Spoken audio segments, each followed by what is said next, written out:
Hello everyone. Muraho mwese. I'm so pleased to have this time to share the word with all of you.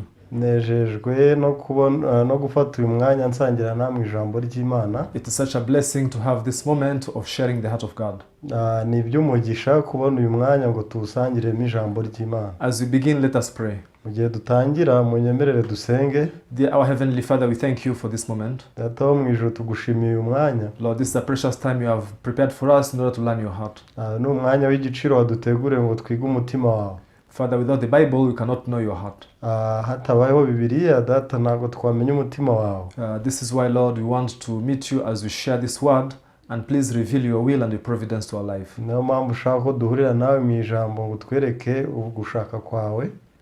Father, I pray for many people who will be listening and watching this sermon. Data, kandi nsengeye abari bo bose bazumva iki cyigisho. Allow their hearts to be opened, Lord, and meet your heart through the Bible. Ubemere imitima yabo ifunguke kandi bahure n'umutima wawe muri Bibiliya. Guide us as we begin up to the end. Utuyobore dutangira kugeza dusoje. Father, we thank you. Data, turabigushimiye. We pray all these things in the name of Jesus. Kandi tubisenze twizeye izina rya Yesu. Amen. Amen. As we begin today's message, I want to read in the book of John chapter 1. Mu gihe dutangira ubutumwa bwacu bw'uyu mwanya, reka tubumbure muri Yohana igice cya mbere. If you have your Bibles, please open John chapter 1 starting from verse 1. Niba ufite Bibiliya ndagusabye soma muri Yohana igice cya mbere uhereye ku murongo ubanza. I will read from verse 1 up to verse 14. Ndi busome mbere ku murongo wa mbere gushyika ku murongo wa 14. In the beginning was the Word, and the Word was with God, and the Word was God. Mbere na mbere hariho Jambo, Jambo yahoranye n'Imana kandi Jambo yari Imana. He was in the beginning with God. Uwo yahoranye n'Imana mbere na mbere. All things were made through him, and without him nothing was made that was made. Ibintu byose niwe wabiremye, ndetse mu byaremwe byose nta na kimwe kitaremwe nawe. In him was life, and the life was the light of men. Muri we harimo ubugingo, kandi ubwo bugingo bwari umucyo w'abantu. And the light shines the darkness, and the darkness did not comprehend it. Uwo mucyo uvira mu mwijima, ariko umwijima ntiwawumenya. There was a man sent from God whose name was John. Hariho umuntu watumwe n'Imana witwaga Yohana. This man came for a witness, to bear witness of the light, that all through him might believe. Uwo yazanywe no guhamya iby'umucyo ngo atume bose bizera. He was not that light, but was sent to bear witness of that light. Cyakora uwo si we uwo mucyo, ahubwo niwe wahamije ibyawo. That was the true light which gives light to every man coming into the world. Uwo mucyo niwe mucyo nyakuri, kandi ubwo nibwo yatangiraga kuza mu isi ngo amurikire umuntu wese. He was in the world, and the world was made through him, and the world did not know him. Yari mu isi ndetse niwe wayiremye, nyamara ab'isi ntibamumenya. He came to his own, and his own did not receive him. Yaje mu bye, ariko abe ntibamwemera. But as many as received him, to them he gave the right to become children of God, to those who believe in his name. Cyakora bamwemeye bose bakizera izina rye, bahawe ubushobozi bwo kuba abana b'Imana. Who are born not of blood, nor of the will of the flesh, nor of the will of man, but of God. Abo ntibabyawe n'amaraso cyangwa n'ubushake bw'umubiri cyangwa n'ubushake bw'umugabo, ahubwo babyawe n'Imana. And the word became flesh and dwelt among us, and we beheld his glory, the glory as of the only begotten of the Father, full of grace and truth. Jambo yabaye umuntu abana natwe, tubona ubwiza bwe busa n'ubw'umwana w'ikinege wa se, yuzuye ubuntu n'ukuri. Yes, we have read up to verse 14. Dusomye gushyika ku murongo wa 14. You know, when we meet the truth, then we can get rid of all confusion in our spiritual life. Murebe iyo duhe n'ukuri, urujijo mu buzima twabanaga narwo tuba turukemuye. Even Jesus himself said, you know, you shall know the truth, and the truth will set you free. Na Yesu ubwe yaravuze ngo muzamenya ukuri, kandi niko kuzaba batura.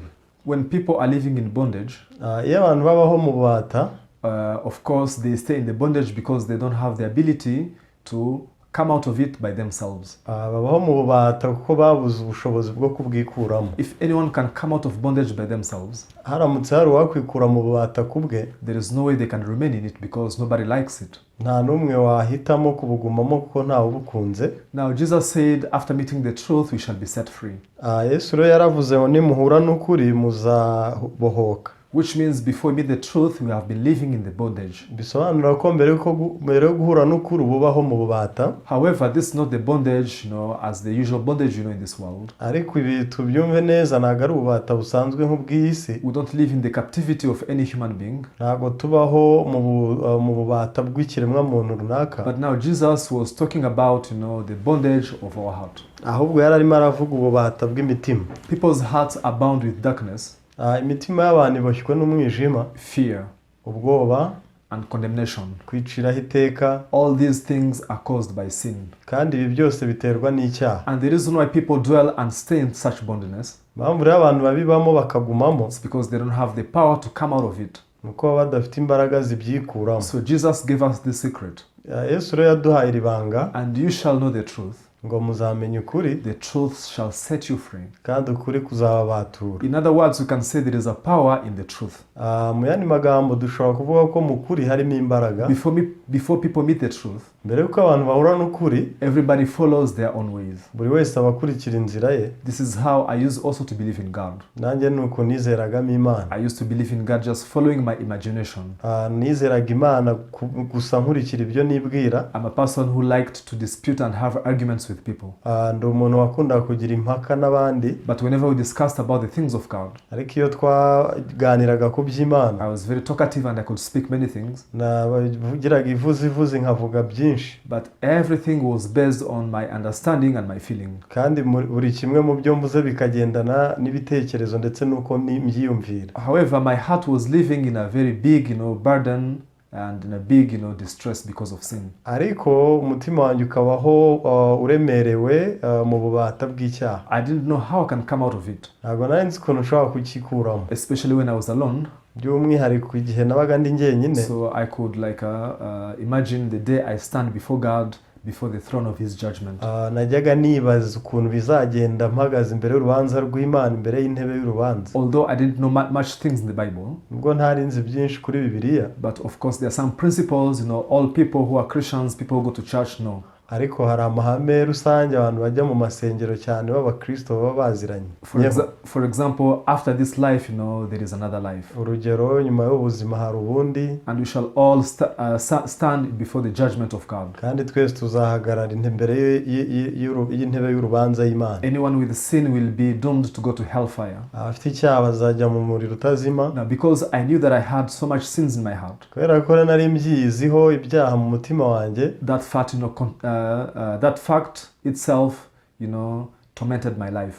Uko kuri niko kwatezaga impagararo mu buzima bwanjye. Apparently, I seemed to be okay. Mu bigaragara nasaga naho ndamahoro. But whenever I thought about my heart, ariko natekerezaga ku mutima wanjye, I couldn't have any peace at all. Ntabwo nagiraga amahoro na make. Sometimes I couldn't even sleep. Hari n'igihe ntasinziraga. And I could speak to God. Nkavugisha Imana. God, how can I overcome your judgment? Ntese Mana, nzarenga urubanza rwawe nte? I don't know when, the trumpet will sound. Sinzi igihe impanda izavugira. I don't know when I will die and come out of this flesh. Sinzi igihe nshobora kuva muri uyu mubiri. But if it was to happen now, ariko bibaye aka kanya, surely I could perish forever in the eternal life, in the eternal hell. Narimbuka nkajya mu muriro utazima. God, I don't have security in my heart. Mwami, ntabwo mfite umutekano mu mutima wanjye. Even though I could reason like this in my heart, nubwo ibi najyaga mbyibwira mu mutima wanjye, but still I couldn't find solution. Ni handi sinajyaga mbona igisubizo. Now when I tried to go to the church and listen to the word from the preachers, igihe ngerageje kujya mu nsengero nkumvisha mbo kubabwiriza. Of course we could hear many things, but I can summarize in this way.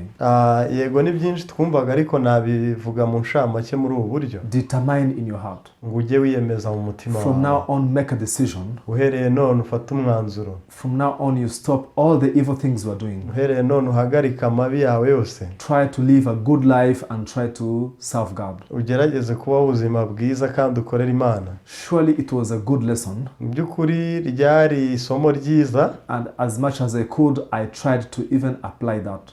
Kandi uko nabishoboye kose nagerageje kubikora. However, sadly enough, still I remained in darkness and condemnation. Ariko bibabaje cyane nagumye mu gahinda no kwiciraho urubanza. I didn't know what was wrong. sinari nzi ikitaragendaga. So because of that, I could live in despair continuously. Kubw'ibyo rero nabaga mu gahinda buri gihe. There are so many people who still live this kind of life. Hari abantu rero bakiri nabaho batya. You who are listening to this word, wowe urimo urumvira ijambo, I really hope you can also check in your heart. Niringiye ko ushobora kugenzura mu mutima wawe. What if God calls you right now? Ese Imana iguhamagaye aka kanya? What if you stand before the judgment of God right now? Ese nk'ubu uhagaze imbere y'urubanza rw'Imana aka kanya? At that time, nothing else matters. Nta kindi kintu gishobora kugenderwaho. Even if you have a lot of money, wagira amafaranga menshi, that does not matter. ibyo ntabwo byagenderwaho. Even if you have many friends, nubwo wagira amashuti menshi, on the day of the judgment of God, igihe cy'urubanza rw'Imana, all of those things cannot help you. ibyo byose ntacyo byagufasha. Even if you have so many business, nubwo wagira business nyinshi, and you are really a successful person in this world, kandi ukaba ari umuntu wahiriwe muri iyi si, you are a very famous, honored person, ukaba uri icyamamare, but on that day when you stand before the judgment of God, kuri uwo munsi nuhagara imbere y'urubanza rw'Imana, nothing among all of those things will be mattering before him. ibyo byose nta na kimwe kizagenderwaho imbere yayo. Now the most important is, how can I overcome that judgment of God? Ikintu cy'ingenzi rero ni ukwibaza ukuntu utese nzarenga urubanza rw'Imana nte. Many people don't care about it. Hari benshi batita kuri ibyo. People, they think this is something, which is not worth.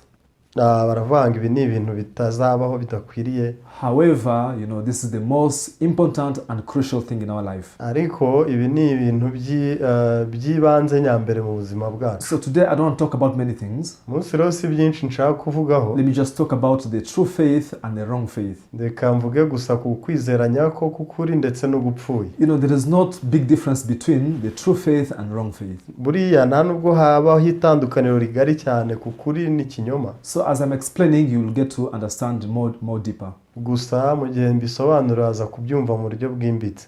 Now we can say the true faith comes from God. Dushobora kuvuga ko ukwizera nyakuri kuva ku Mana, while the wrong faith comes from the devil. Mu gihe ukwizera gupfuye kuva ku mubi. Now, if the wrong faith comes from the devil, niba ari ukwizera gupfuye kuva ku mubi, we need to understand how the devil, plays with our mind, how the devil, set traps and tricks in our life. Tugomba kumenya ukuntu mubi akinisha ubwenge bwacu kandi n'ubuzima bwacu akabuyobora. This is why I told you that there is no big difference between the true faith and the wrong faith. Niyo mpamvu navuze ko itandukaniro ry'ukuri, kwizera k'ukuri n'ukw'ikinyoma atari rigari. I don't know if all of you knows how to distinguish between a genuine, original cell phone and a fake cell phone. Sinzi niba mwese mushoboye gutandukanya telefone zitari zihambaye n'izindi z'amafuti. Some people can, but it's not that all people can, distinguish the two. Hari bamwe babishoboye, ariko hari n'abandi batashobora gutandukanya iya pirate n'iy'ukuri. Some people, when they go to the shop, bamwe bajya mu maduka, they order for, let's say, a new brand of iPhone, bagasaba iPhone nshyashya igezweho, and they are given, they are very happy. Bazihabwa bakishima. However, after 1 month and 2 months, nyuma y'ukwezi kumwe cyangwa abiri, already the battery is dead. Ako kanya bahatirika birapfuye. And now the screen is also very dim, you cannot see very well. Hanyuma n'ikirahure ukabona gitangiye kwijima ntikigaragare neza. What's wrong? I just bought my phone, last month.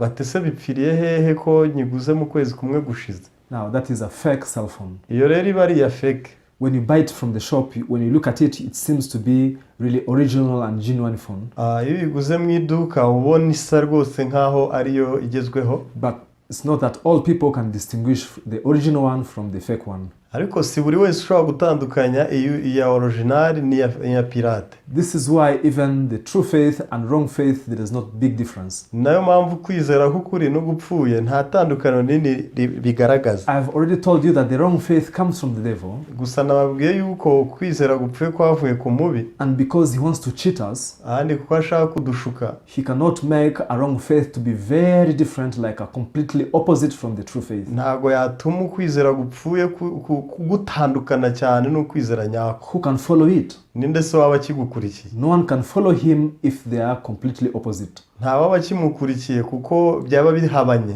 Imagine you go to the shop and you want to buy, let's say, a new brand iPhone.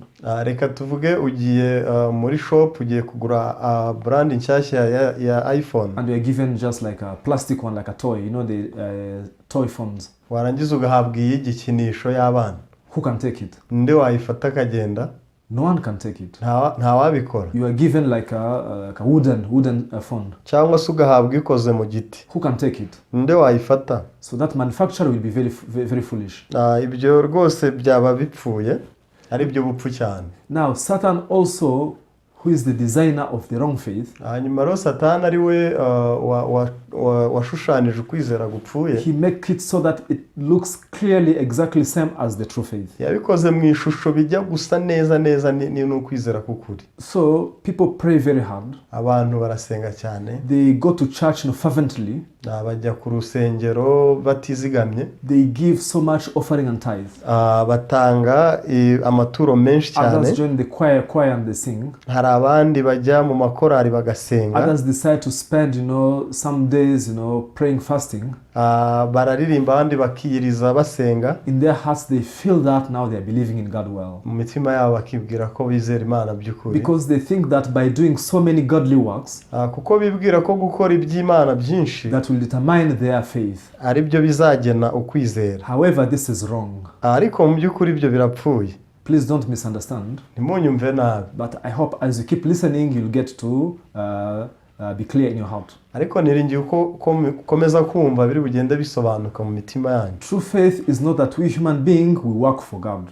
Ukwizera kukuri ntago ari aho twebwe ikiremwa muntu dukorera Imana. However, the true faith is when God is working for human being. Ahubwo mu by'ukuri ukwizera kukuri naho Imana ikorera ikiremwa muntu. So there are two different kind of testimonies. Rero hariho ubuhamya bw'ukubiri. There's a person who testify of his faith, how he believes in God. Hari utanga ubuhamya bw'ukwizera ku buryo yizeramo Imana. I don't know whether you know the prayer of a Pharisee and a tax collector. Ntabwo nzi niba mwibuka isengesho ry'umufarisayo n'umukoresha w'ikoro. So the Pharisee was very bold in his heart. Umufarisayo yarashize amanga mu mutima we. He was very confident praying to God. Rwose yari akomeje asenga Imana. God, I thank you that I'm not like these evil sinners. Ati Imana ndagushimiye yuko nge ntari umunyabyaha mubi nk'aba. I always fast twice in a week. Nge niyiriza kabiri mu cyumweru. I always give tithe and offerings. Ntanga kimwe mu icumi. I'm a person who go to church who pray very hard. Ndi umuntu usenga kandi mbishyizeho umutima. Now, according to his understanding, he thought doing all these things for God now makes him a good believer.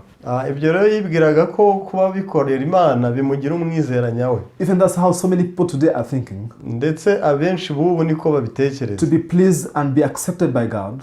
Kugira ngo anezeze Imana, anemerwe nayo. They try to do so many godly works. Bagerageza gukora imirimo myinshi y'Imana. However, that's not how to believe in God. Ariko mu by'ukuri ibyo ntabwo ariko kwizera Imana. Now the true faith, kwizera kukuri, a person who believes in God, umuntu wizera Imana testifies in this way. Atanga ubuhamya rye. Now God did for me this and that. Ati Imana yankoreye ibi na biriya. God revealed this truth unto me. Imana yamishuriye ukukuri. God led me to be free from my sin. Imana yanyoboye mu gukira icyaha cyanjye. God worked for me so that I can overcome my problems. Imana yarankoreye ndenga ibibazo byanjye. So there is a difference between those two kind of testimonies. Hari rero itandukaniro ry'ubwo buhamya bubiri. I worked for God. Nakoreye Imana. And God worked for me. Urundi ruhande Imana niyo yankoreye. So those are two different kind of faith that you can see in the Bible. Uko rero nukubiri ku kwizera tubasha kubona muri Bibiliya. Now when we meet the true heart of God, igero duhe n'umutima w'ukuri w'Imana, we can see that God is showing himself as the parent. Imana yigaragaza nk'umubyeyi. So in many places in the Bible, henshi muri Bibiliya, the Bible says God is like our father. Hagaragara Bibiliya ivuga ko Imana ari data. The proverb of the prodigal son. Muzi umugani umwana w'ikirara. He had his father and his father had prepared everything for him. Yari afite se kandi se yari yamuteguriye byose. This son left his father, he went to the far country. Hanyuma rero ata se ajya mu gihugu cya kure. And he lived a corrupt life. Abaho ubuzima bupfuye. One day when he was about to die, rimwe rero yari hafi gupfa. Now he came back home and his father received him. Agaruka mu rugo se aramwakira. And now his father, out of the heart of love, hanyuma rero bivuye ku mutima w'urukundo wa se, father forgave him of all his sins. Ise yamubabariye ibyaha byose. Even though he rebelled against his father, nubwo yigaragambije ahakana se, his father could not remember that anymore. Ibyo se ntago yigeze abyibuka. Instead, his father now rewarded him. Ahubwo se yamuhaye igihembo. Bring a clean and a very nice robe. Ngo nimuzane ikanzu iruta izindi. Put it on him. muyimwambike, bring very nice sandals, nimuzane inkweto nziza, put them into his feet, nimumwambike mu birenge, slaughter the fatted calf, kandi nimubaga ikimasa gishishe, let's eat and be merry. reka tukice tukirye twishime. For this son of mine was dead but now he's found. Umwana wanjye yari yarapfuye none yabonetse. Now the Bible shows that God, is also like this father, like this parent. Rero Bibiliya igaragaza Imana nk'uyu data, nk'uyu mubyeyi. So when we think about the relationship between the son and his father, rero iyo urebye imibanire y'umwana na se, who should work for another? None ninde wakorera undi? Who should work, for the child to get school fees to go to school? Ninde ukorera umwana kugira ngo abone minerval ajye ku ishuri? The child cannot work by himself. Ntabwo umwana ari we wikorera. Instead, parents work to send their kids to school. Ahubwo ababyeyi nibo bakora ngo bohereza abana babo ku ishuri. Who is responsible for feeding the family? Ninde wishingira guhaza umuryango? Is it kids or parents? Ni abana cyangwa ni ababyeyi? Parents do everything. Ababyeyi nibo bakora buri kimwe. To get the house rent. Bakishyura inzu. To get the medication for kids. Bakabonera abana babo imiti. Everything is done by parents. Buri kimwe gikorwa n'ababyeyi. Now here God wants to teach us. None Imana irashaka kutwigisha. Likewise also I as your father am the one who does everything needed for you to be comfortable, for you to be at peace. Iti nanjye nka so ninjye ukora byose kugira ngo mugubwe neza kandi mubeho mu mahoro. However, people who are cheated by Satan, rero abashutswe na Satani, they try to stand in the position of God. Bashaka guhagarara bo ubwabo mu cyimbi cy'Imana. They want to do everything by themselves. Bashaka gukora buri kimwe ku bwabo. On top of that, they want also to do something for God.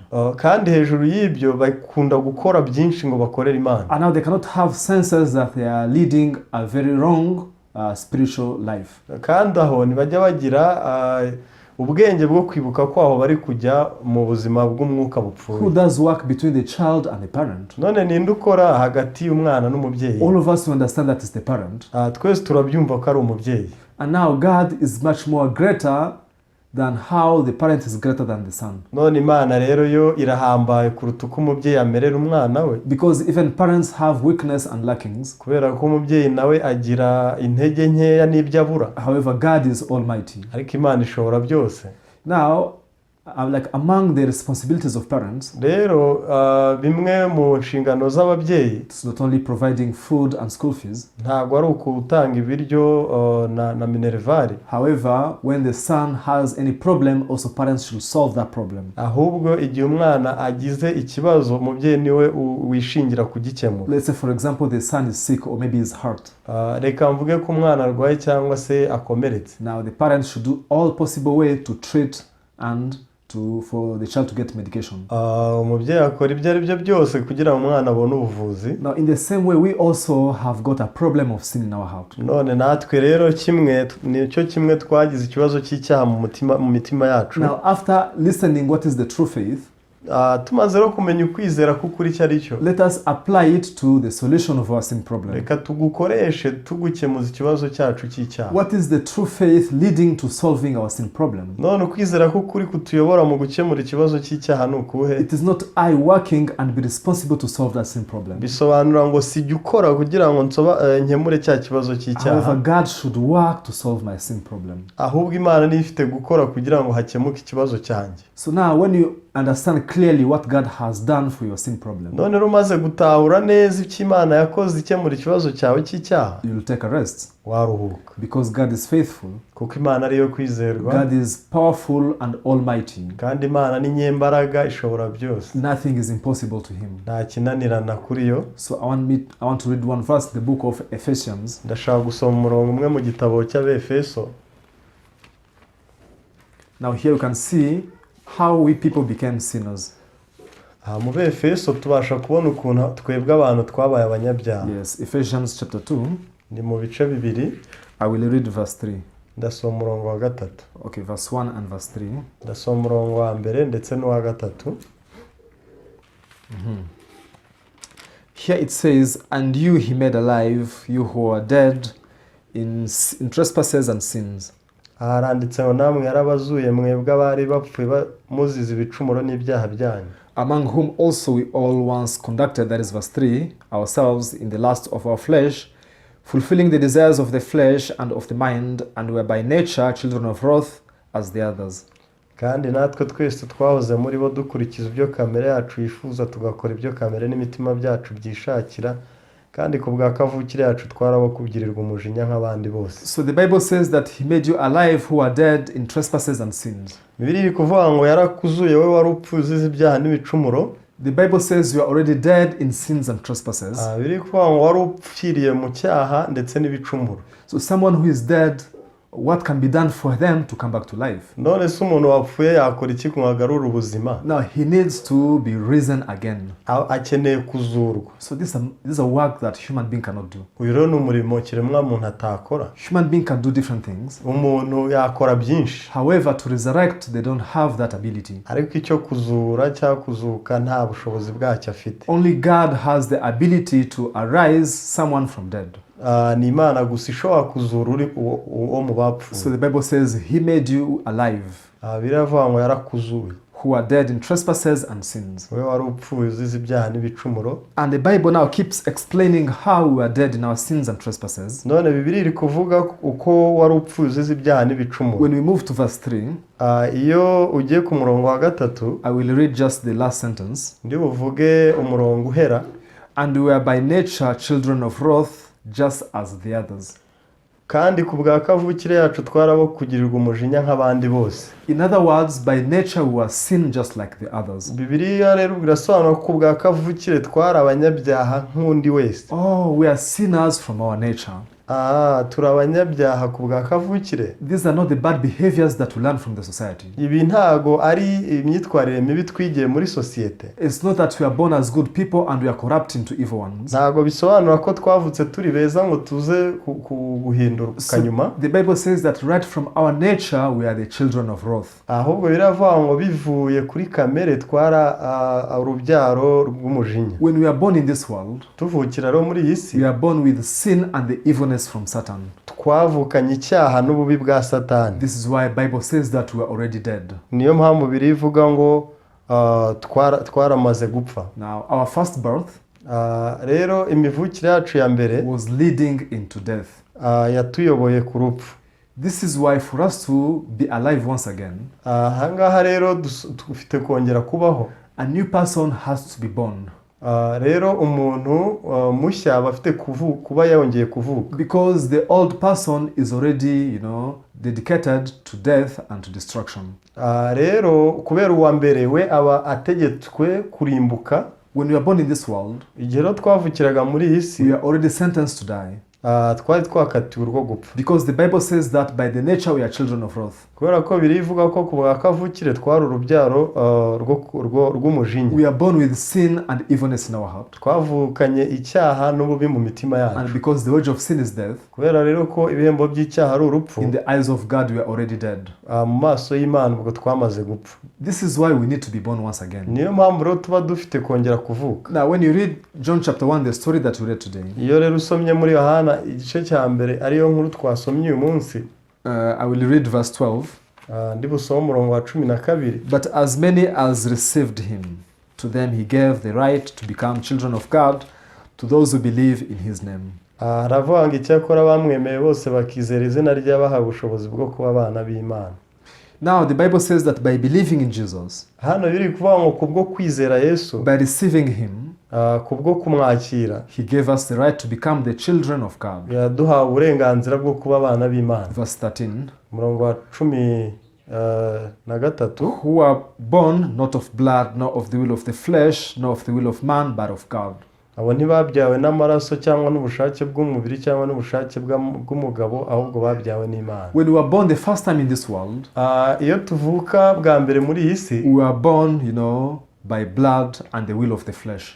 tubyarwa n'amaraso n'ubushake bw'umubiri. That means we are born of our parents who had, flesh and blood. Bisobanura ko tubyarwa n'ababyeyi bacu bafite umubiri ndetse n'amaraso. However, to be born again, rero kuvuka ubwa kabiri, we are not born of our parents. ntabwo tuba tubyawe n'ababyeyi bacu. When we were born of our parents, iyo tubyawe n'ababyeyi, we inherited sin that came from Adam. tuba turazwa icyaha cyavuye kuri Adamu. However, when we are born again, rero iyo tuvutse ubwa kabiri, we are not born of our parents, ntituba tubyawe n'ababyeyi, but we are born of God. ahubwo tuba tubyawe n'Imana. In other words, we are born by the works of God. Bisobanura tuba tubyawe n'imirimo y'Imana mu yandi magambo. And now God manifested his works, through Jesus Christ. kandi Imana yagaragaje imirimo yayo muri Yesu.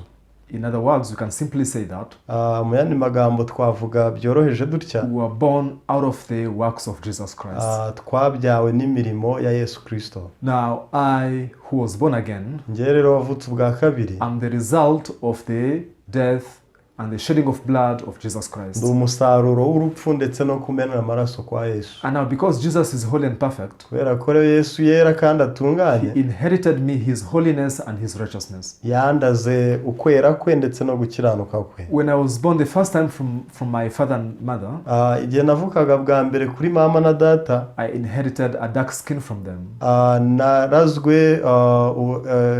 narazwe umubiri w'umwijima.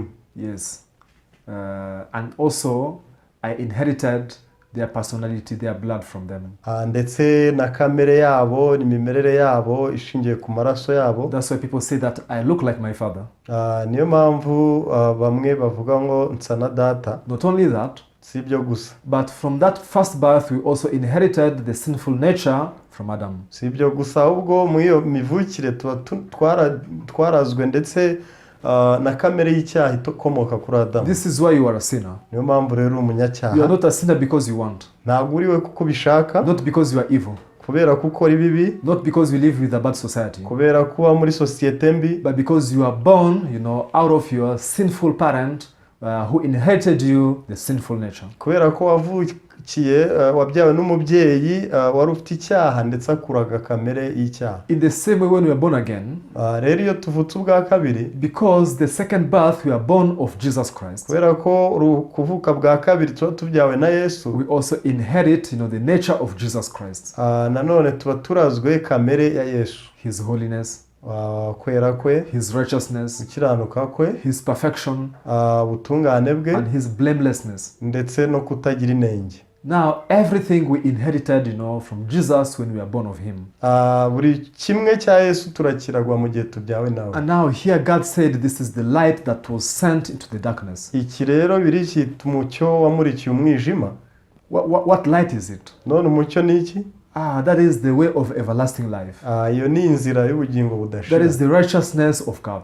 ni ugukiranuka kw'Imana. To be free from our sin. gukizwa ibyaha byacu. I really hope as you listen to this word, niringiye ko mu gihe twumvira ijambo, please compare it to your heart. urigereranya n'umutima wawe. How do you believe? ese wizera ute? Don't you really try to fight sin with your own? ese ntugerageza kurwanya icyaha ku bwawe? Don't you really try to become righteous by your works? ntabwo ujya ugerageza kuba umukiranutsi ku bw'imirimo yawe. The Bible says you are already dead in your sins and trespasses. biriya avuga ngo wamaze gupfa uzira ibyaha n'ibicumuro. What can a sinful person do? none se umunyacyaha mubi yakora iki? There is nothing. ntacyo ashoboye. A dead person cannot do anything. ntabwo umuntu wapfuye hari icyo yabasha. And the only one who can arise the dead ones, uwazura gusa uwapfuye, that is Jesus Christ. ni Yesu Kristo. When he arose Lazarus from dead, igihe rero yazuraga Yesu Lazaro mu bapfuye, there was a lesson to teach us.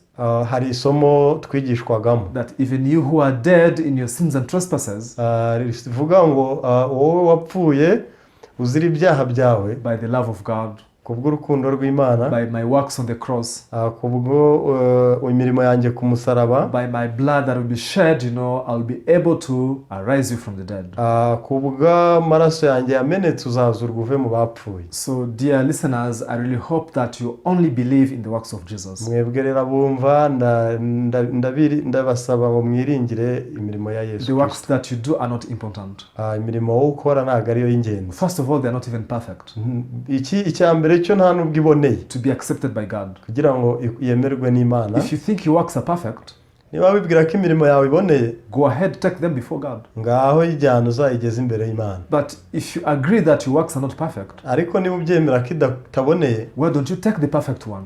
kubera icyo utafata iboneye Because the perfect one was given already. kubera ko iboneye yamaze gutangwa 2000 years ago. mu myaka 2000 ishize Jesus died at the cross. Yesu yapfiriye ku musaraba. And now if you take the death of Jesus to God, niba ujyanye urupfu rwa Yesu ku Mana, you can only be accepted. nicyo gusa cyatuma wemerwa. God can only give you the everlasting life. Imana yahita iguha ubugingo buhoraho. I really hope that we open our heart and we keep listening and learning this gospel. Niringiye ko wafungura umutima wawe ugahozaho wiga ubutumwa bwiza. Yeah, thank you very much. Murakoze cyane.